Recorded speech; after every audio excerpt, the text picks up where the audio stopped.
Hello, and welcome to Getting Started with FamilySearch.org. I'm Kelsey, family and local history librarian, and my pronouns are she, her, hers. We want to take a minute to invite you to turn on closed captioning by clicking the CC icon in the bottom right of this video. Additional closed captioning settings, including translations, can be found by clicking on the gear icon. Let's get started. Welcome to Getting Started with FamilySearch.org. I'm Kelsey, your family and local history librarian. Today we are going to go over what is FamilySearch.org, how to access FamilySearch, what records are available on FamilySearch, where to start, and where to find helpful resources. What is FamilySearch? FamilySearch.org is an organization and website that offers access to genealogical records and learning resources. This resource is free to use when users create a free account. FamilySearch offers many resources for their users to get the most out of their services. This includes an annual conference that is remote for attendees, and it's free. How can we access FamilySearch.org? FamilySearch.org can be accessed from anywhere with an internet connection and a device. It is available as a mobile app and website. The user must create a free account to use the database, but this is also free. Creating an account is free with FamilySearch and can help you kickstart your genealogy research by asking you important questions to fill out your tree. What records are available on FamilySearch.org? FamilySearch has vital records, such as birth records, death records, and marriage records. They also have tax lists, some cemetery records, biographies, church and faith records, and city directories, and more. There are a total of 42 Pennsylvania-related record collections available on FamilySearch.org. This increases every time I offer this class, so they are always adding and digitizing more content. You may search by county while you search for your ancestor to narrow down your search results as well. Where to start on FamilySearch? Start with who you know. See what records you can find on ancestors you already know. After you become acquainted with FamilySearch, try searching for ancestors you're currently looking to learn more about. FamilySearch is considered a sister site to Ancestry.com. You may notice overlaps with records you find on Ancestry.com. However, FamilySearch can be used outside of the library without any fees. Here are the references for the photos and resources I used. I used FamilySearch.org and the Carnegie Library of Pittsburgh. If you would like to borrow books to help your FamilySearch research, try reading The Unofficial Guide to FamilySearch.org, How to Find Your Family History on the World's Largest Genealogy Website by Daden McCullough. The Family Tree Toolkit, a comprehensive guide to uncovering your ancestry and researching genealogy by Kenyatta Berry. The Family Tree Cemetery Field Guide, How to Find, Record, and Preserve Your Ancestors' Graves by Joy Neighbors. Let's get started with FamilySearch. We will begin by opening up a browser and typing in the web address www.familysearch.org and press enter. Here on the landing page, FamilySearch is showing us lots of aspects about their website. We will need to log into an account to use their service. You can create an account by selecting the option Create Account, and they will guide you through the process. For today, I am going to log into my account and show you how to use FamilySearch once you have created an account.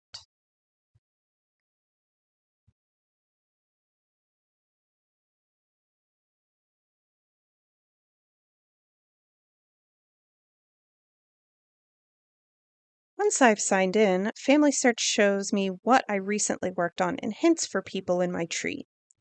The options at the top of FamilySearch are Family Tree,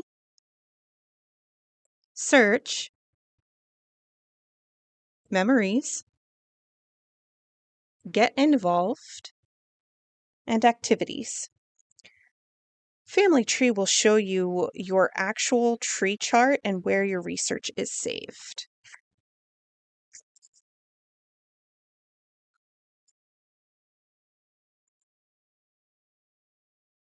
Search is where we're going to spend most of our time today, so let's get started there. Once we select Search, we will then select the first option, which is Records. We are going to research the previous library director, Ralph Munn, to explore this resource.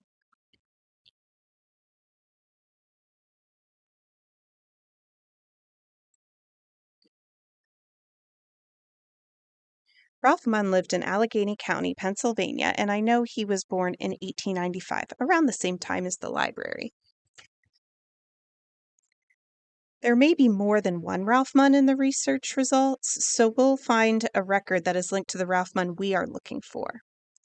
I see a World War II draft card, and I'm going to explore it to see if it is our Ralph Munn. You can see the transcription here, but I'm going to look at the image itself when possible and not the transcription because transcription is not always accurate.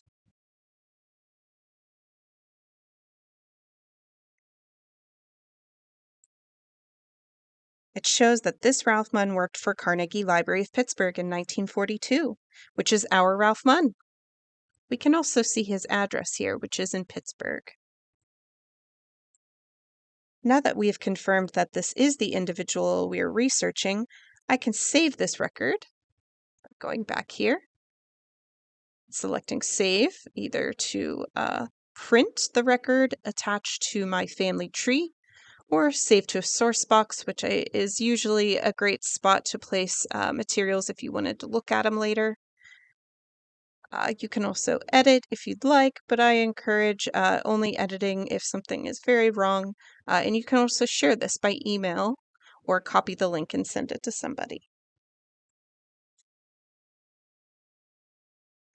This record is attached to a profile in Family Search named Ralph Wood Munn. It also shows us other records linked to this individual, so I can explore these records and get to know more about Ralph Munn.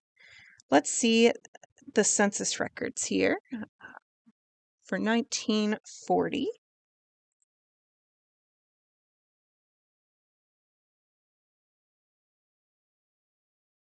We'll select View Record to bring it up to the full page.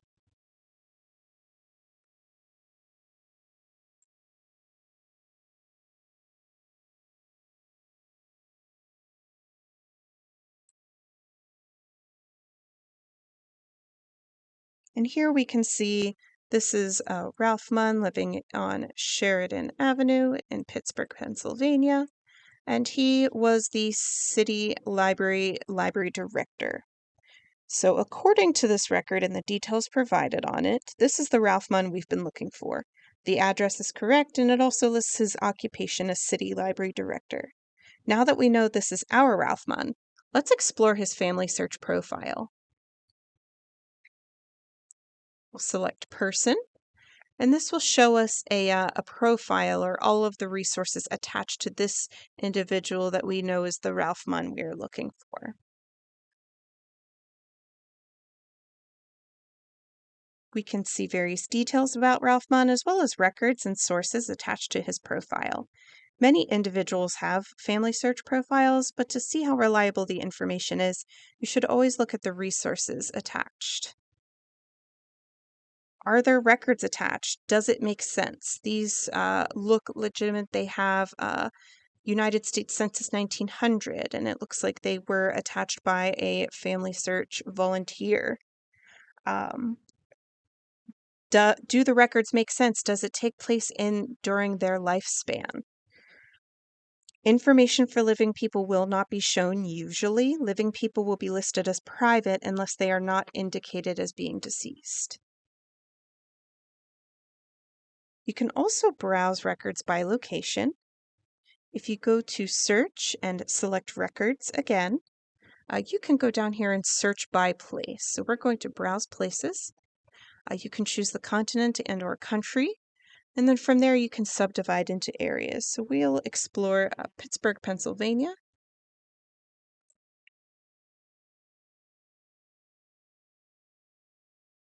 You can explore and see the various collections attached to this region, different projects, catalog material, and then as well as the Learning Center and trainings where you can look up more about this region.